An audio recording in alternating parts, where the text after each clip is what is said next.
Assalamualaikum warahmatullahi wabarakatuh. Selamat datang di channel Mamas Guru.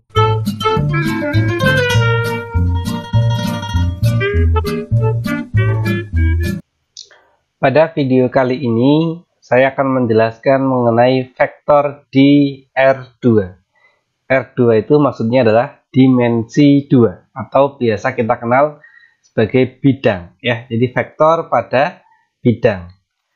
Nah, vektor di R2 atau vektor pada bidang itu dinyatakan sebagai X, Y, di mana X itu menyatakan panjang secara horizontal. Jadi, seperti halnya kalau kita ingin menentukan letak koordinat suatu titik, itu kan harus searah sumbu X dulu yang kita perhatikan. Jadi, X dulu baru yang Y. Jadi, ini seperti arah sumbu X. Nah, karena vektor itu memiliki arah, maka harus dibedakan arah yang ke kiri dan yang ke kanan. Nah, tentu kesepakatan umumnya adalah positif, ya, tanda positif itu untuk menyatakan arah ke kanan, dan tentu sebaliknya kalau negatif itu menyatakan arah kiri. Jadi kita biasa menyatakan ya sumbu X dulu tadi biasa kita kenal untuk arah mendatar dulu. Nah, jadi kalau kita ingin menentukan koordinat, begitupun menentukan vektor harus diperhatikan yang arah mendatar dulu. Kemudian untuk yang nilai yang kedua adalah untuk menyatakan panjang secara vertikal atau sumbu Y. Ya, ini berarti untuk yang arah tegak. Ya, tegak itu artinya ya ke atas atau ke bawah. Nah, seperti halnya kalau kita melihat pada koordinat kartesius, ya, positif itu tentu untuk Y yang atas, ya, untuk menyatakan arah atas.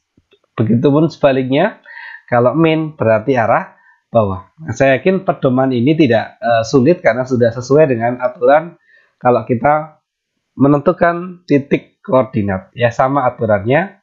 Kalau ke kanan berarti positif, ke kiri negatif, ke atas positif, dan ke bawah negatif. Nah, ini kita akan membahas ya, atau saya jelaskan contoh menuliskan vektor A, B, C, dan nanti vektor E juga. Loh, kan ini sampai ada D, ada F juga, Pak. Ya, betul. Itu nanti untuk latihan kalian ya. Jadi saya bahas 4, yang 2 untuk latihan kalian. Oke, kita mulai dari vektor A terlebih dahulu ya. Vektor A ini kalau kita perhatikan ya, dari kiri bawah ke kanan atas. Jadi ini pangkal, kemudian yang ini ujungnya. Maka vektor A dapat dituliskan, kita perhatikan arah mendatar dulu ya. Dari ini mendatar dulu berarti ke sini. Ya, ini kan panjangnya satu satuan. Kemudian karena arahnya ke kanan, nah ini ya, arahnya ke kanan, maka positif 1.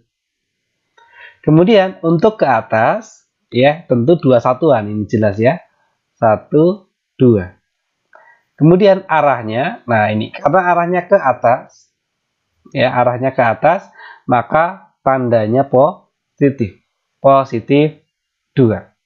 Maka vektor A bisa dituliskan sebagai vektor A sama dengan positif 1, positif 2.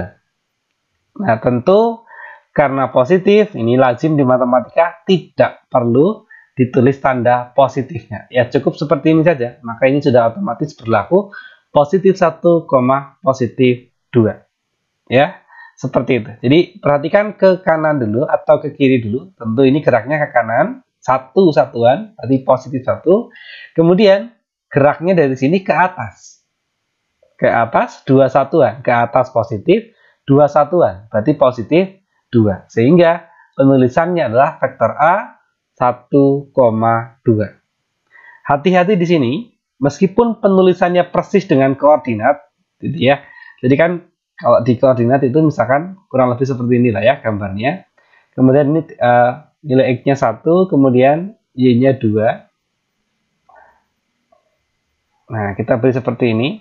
Nah, maka titik di sini, misalkan ini namanya titik P, itu dituliskan titik P 1,2 juga. Di matematika, itu seringkali ada simbol yang sama, tapi maknanya berbeda.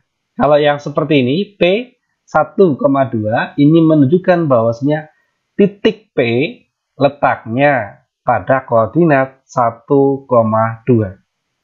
Sedangkan untuk 1,2 pada vektor ini bukan berupa titik, tapi berupa vektor, yaitu yang memiliki panjang ya ke kanan 1 satuan dan ke atas 2 satuan. Jadi sangat berbeda ya. Kalau 1,2 di sini berupa vektor seperti ini. Sedangkan 1,2 di sini berupa titik.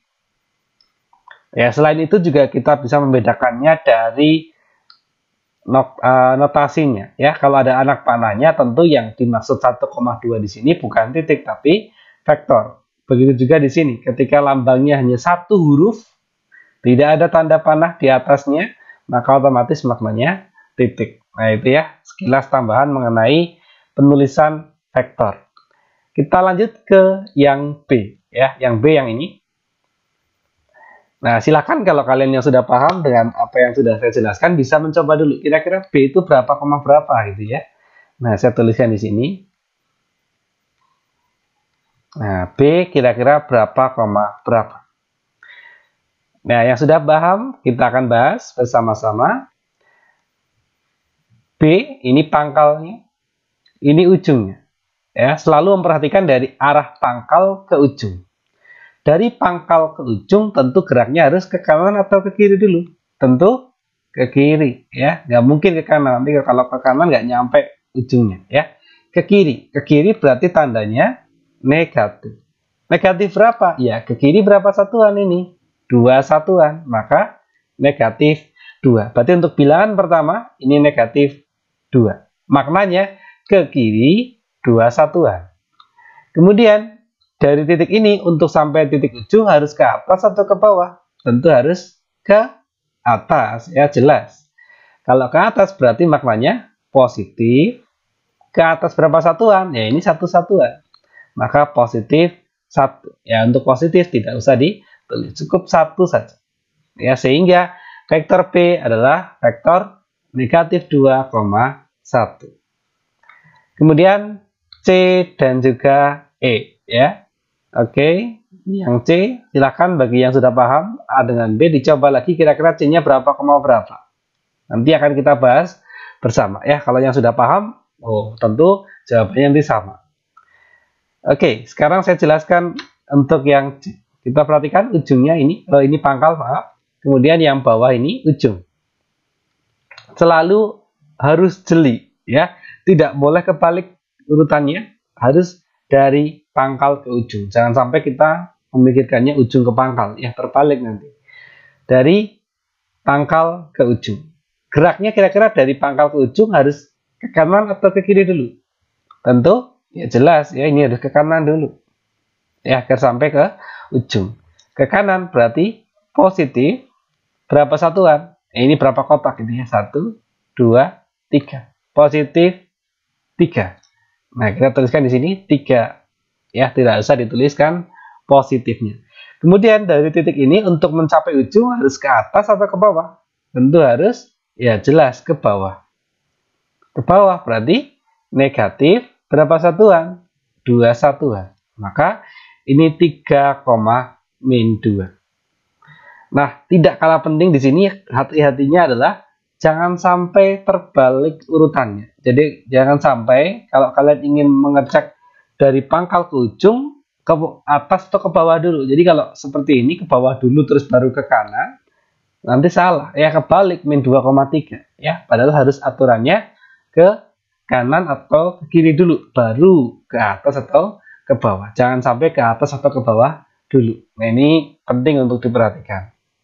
Kemudian kita lanjut ke yang E ya, yang D. Nah, silahkan dicoba sendiri. Saya yakin kalau yang A, B, C paham, yang D nggak ada masalah. Kita ke yang E, vektor E. Ya, ini pangkalnya untuk sisi kiri, ya, ujungnya ini yang sebelah kanan. Dari pangkal ke ujung, ya, kita selalu memperhatikan arah horizontal dulu atau mendatar dulu, ya. Mendatar artinya ke kanan atau ke kiri. Dari titik pangkal ke titik ujung, ke kanan atau ke kiri, tentu jelas ke kanan, ya. Tinggal berapa satuan, ya. Ke kanan berarti positif. Berapa satuan? Ini kotakannya 1, 2, 3, 4, dan 5. Berarti positif 5. Ya, di sini cukup dituliskan 5 saja. Kemudian, ternyata dengan kita bergerak 5 satuan ke kanan, sudah sampai di titik ujung. Berarti apa? Ya, tidak perlu ke atas, tidak perlu ke bawah. Ya, atau secara teori ke atas, tapi 0 satuan. Ya. Artinya nilai yang di sini 0. Ya, 0 itu artinya kalau tidak membutuhkan gerakan tambahan. Jadi dari pangkal ke ujung hanya membutuhkan 5 gerakan ke kanan.